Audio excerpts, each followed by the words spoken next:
Sådan er Trackday-guiden tilbage med et sæsonstart Trackday tip. Husk nu at skifte olie og få ny olie. Nu skulle jeg lige i gang med at skifte olie på min R1'er her. Jeg gør det til sæsonstart, og så gør jeg det typisk halvvejs igennem sæsonen. Er det en sæson, hvor jeg får givet rigtig meget gas, og måske ud og køre det mere hurtigt, så kan jeg godt finde på at skifte 3 gange på en sæson. Altså sæsonstart, og så 2 gange i løbet af sæsonen.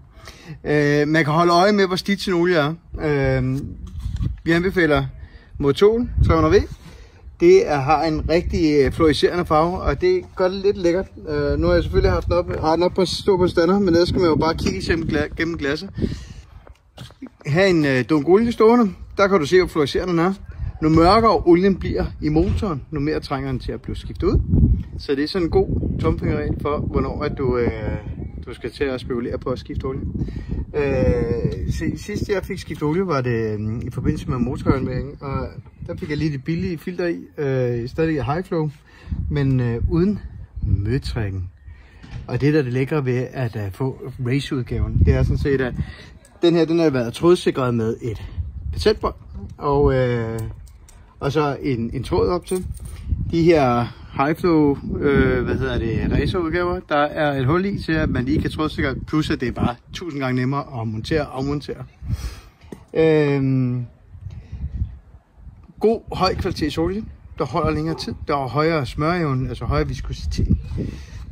Det andet jeg så gør, det er at skifte min bremsevæskeolie. Det kan jeg også godt finde på at gøre et par gange i løbet af en sæson.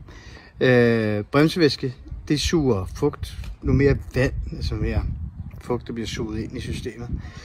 Det gør den jo ikke igennem rørene, men det kan den altså godt gøre, hvis du lige får lettet på låget, så du kan stramme det hele. Nu mere vand deri, nu dårligere bremseevne får du i virkeligheden, så kan den blive sådan lidt svampet hen ad vejen. Husk at lufte ud til sæsonstart som minimum. Og hvis vi skulle komme med en anbefaling, så skift nu til noget højkvalitets bremsevæske. Vi har jo lige lovet Motul, som sponsorerer Trackday-guiden, at lige slå et slag for, at Mogens MC, i samarbejde med dem, der har vi sådan et sæsontilbud, der kører igennem på alle vores rookie camps. Så skriver I til os og gerne vil have et olieskift, 4 liter og et filter til din racer, 699 kroner. Så et fint tilbud.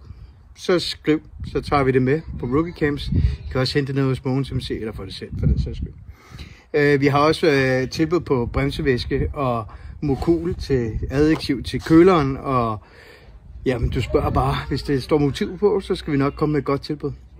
Men anyways, kom i gang med at skifte olie på cyklerne. Det er kun sundt, og den holder altså bare mange flere kilometer. Motoren elsker det. Ses.